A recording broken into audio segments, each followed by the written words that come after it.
아, 네, 안녕하세요. 국어를 담당하고 있는 백수연이라고 합니다. 연휴 때 이제 중간고사 분석 간담회를 열게 되었는데요. 이번에 시험 기조가 어땠는지, 그리고 기말고사 출제 기조는 어떻게 될지까지 아울러서 설명드리도록 하겠습니다. 설명에 앞서서 일단은 지금 수업 듣고 있는 친구들이 객관식 성적을 받은 것들을 바탕으로 이렇게 추산을 해봤어요.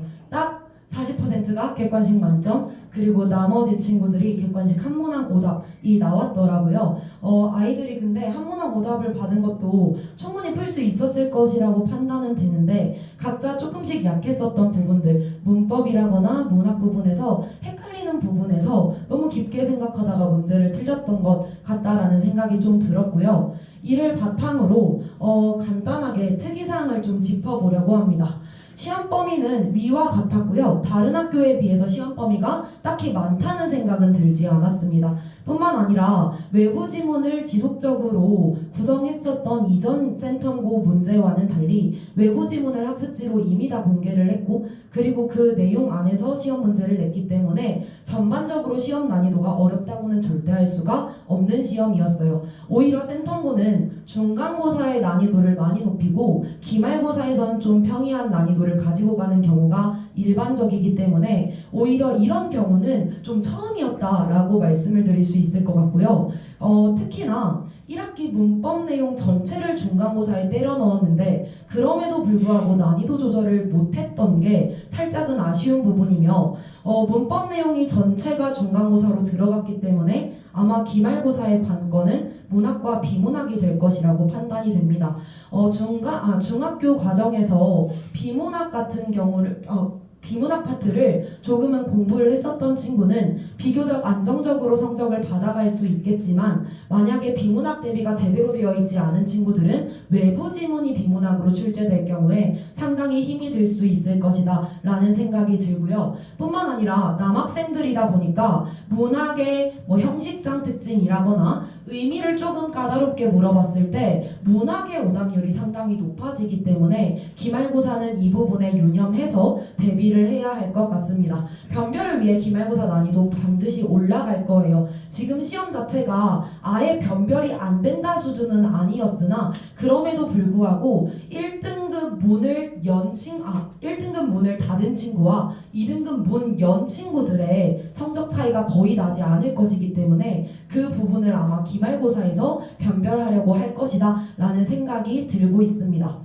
우선은 이렇게 대략적으로 중간고사가 어떤 특징이 있었다라는 것은 말씀을 드렸고요. 이 중간고사를 대비하기 위해서 제가 어떤 식으로 수업이 진행이 되었는지, 그리고 어떤 부분에서 적중이 있었는지를 위주로 설명을 드리도록 하겠습니다. 센텀고 1학기 중간고사의 3번 문항이 뒤에 제가 요 사진으로 넣었어야 됐는데 실수로 바뀌어 버렸거든요. 그거 감안해서 그냥 양쪽으로 펴두시고 봐주시면 좋겠습니다.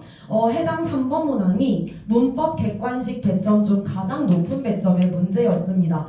학교 수업에서는 전혀 언급되지 않았었던 변별적 자질과 관련한 지문을 제시하고, 그리고 그 특정 의문이 가지고 있는 변별적 자질이 무엇인지를 묻는 문제였고요. 그렇기 때문에 이 지문을 시험 시간 내에 독해하고, 그리고 그 내용을 적용할 수 있는지가 관건인 문제였습니다. 사실 변별적 자질이 뭔지 알고 있는 친구들은 지문 자체를 읽지 않고도 충분히 풀어낼 수 있는 문제였어요.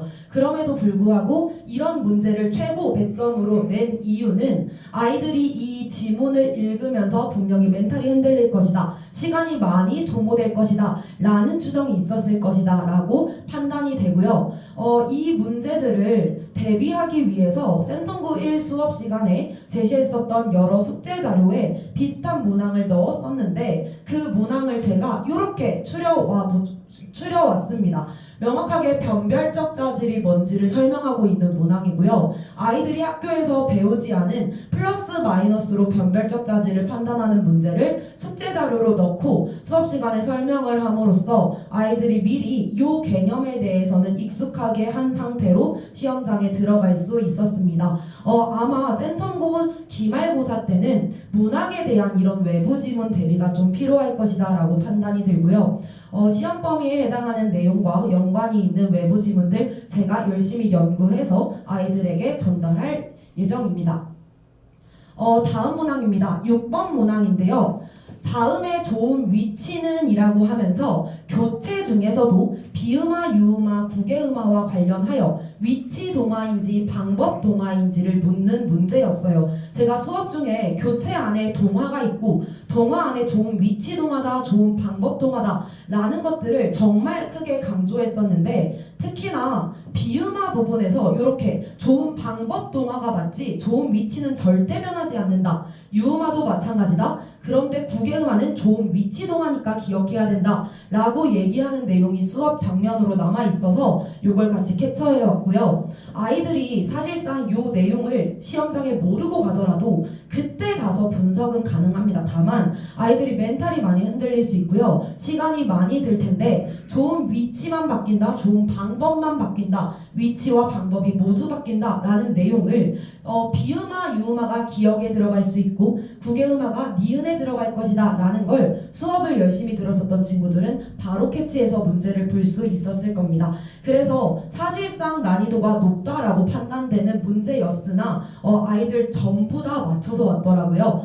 그래서 이렇게 대비가 이루어지고 있음을 말씀드리겠습니다. 다음 문항입니다. 서답형 1번 문항이고요. 마찬가지로 문법 문제인데요. 배점이 상당히 큰 문제였습니다. 총 12점 배점이었고요. 꼬리 문제 3개로 나누어서 이 12점을 각각 분배하였습니다.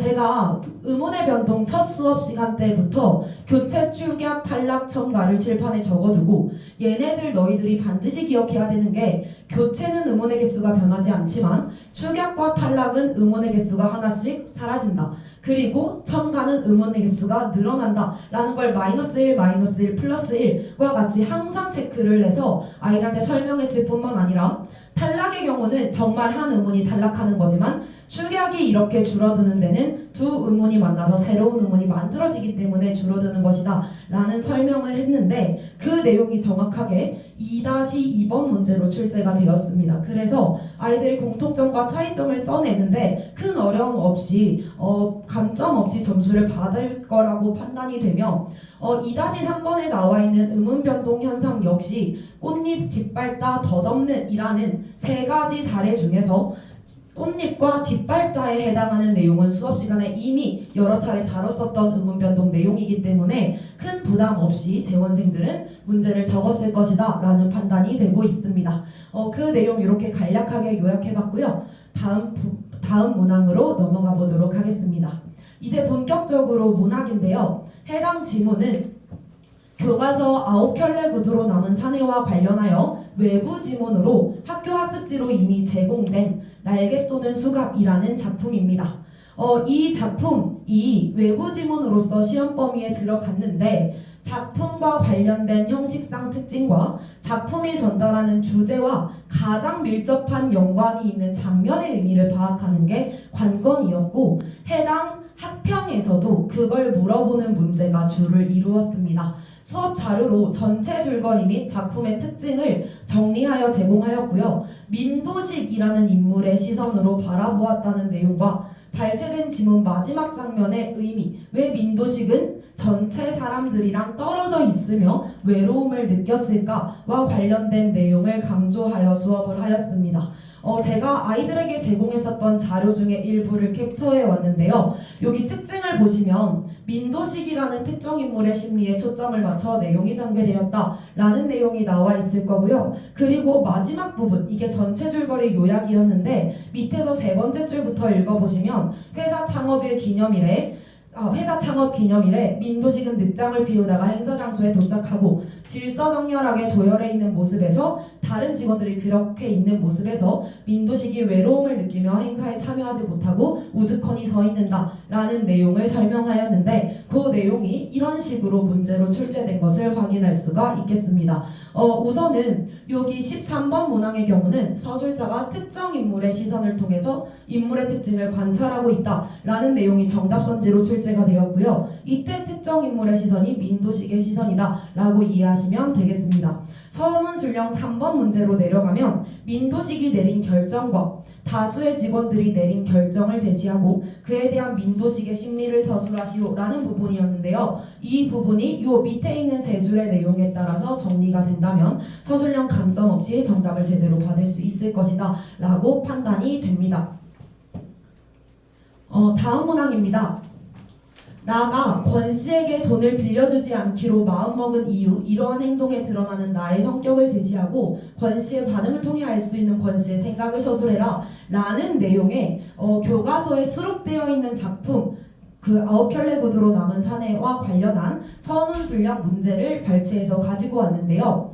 두 인물이 소시민적 인물이라는 것이 이 작품의 핵심이기도 해서 이 작품을 수업하는 첫날부터 소시민적 인물 그리고 소시민이 도대체 무엇인지와 관련되어 있는 어원까지 같이 설명을 했습니다. 재원생들은 아마 쉽게 이 문제를 풀 수 있었을 것이고 6점도 감점 없이 받을 수 있었을 것이다 라고 판단이 되는데요. 나라는 인물과 권씨라는 인물이 같이 나타나고 나가 권씨를 관찰하고 있다라는 내용과 함께 둘 다 소시민이다. 현실의 부조리를 인식하고 있으나 자신이 처해 있는 현실에 안주하는 인물로 그려진다 라는 내용을 강조했기 때문에 아마 별탈 없이 이 문제의 답안을 작성했을 것이라고 예상됩니다.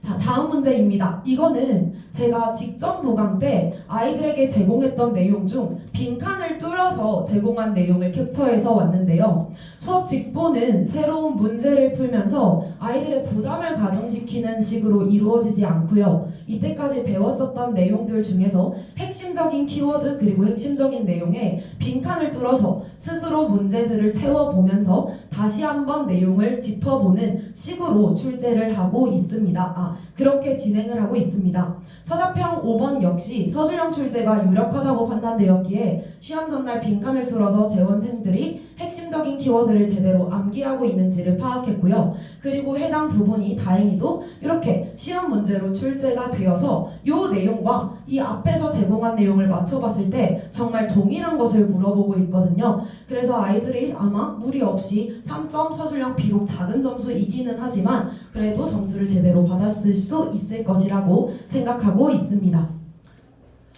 그 다음 서술형 4번 문제와 관련해서 죄송합니다. 네, 이렇게까지 해서 제가 이번 중간고사를 어떻게 대비했는지 그리고 아이들에게 제공한 자료가 어떤 내용들이었는지 시험지의 내용과 자료의 내용을 비교 대조하면서 설명을 드려보았는데요. 앞서 말씀드렸다시피 중간고사의 난이도가 비교적 쉬운 편이었기 때문에 일단 1등급 컷이 90점 초반에서 중반 정도까지도 나올 수 있을 것이다 예상되고 있습니다. 객관식 1개 정도 틀린 친구의 경우는 서술형을 무리 없이 전부 다 만점으로 인정받았을 때 안정적인 상위권 1등급을 유지할 수 있을 것 같고요. 객관식 만점이다 라는 친구들은 서술형 1, 2점 정도 감점되더라도 전교권에서 성적을 받을 수 있지 않을까 라는 생각이 들고 있습니다. 일단은 지금까지 저한테 왔었던 객관식 만점자들이랑 얘기를 해본 결과 그 친구들은 서술형 정말 부담 없이 다 적었다라고 얘기를 했고요. 그렇기 때문에 아마 이번에 대비가 제대로 이루어졌다라는 생각이 들고 있는데 이 성적 그대로 유지해서 전교권의 성적, 상위권의 성적을 유지할 수 있도록 기말고사 수업도 꼼꼼하게 짜보도록 하겠습니다. 여기까지 진행이 됐는데 혹시 궁금하신 점 있으시면 질문 받고 나가보도록 할 텐데요. 궁금하신 게 있으실까요?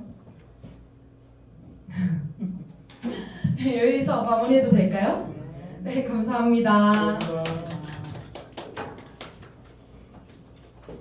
잠시만 기다려주세요.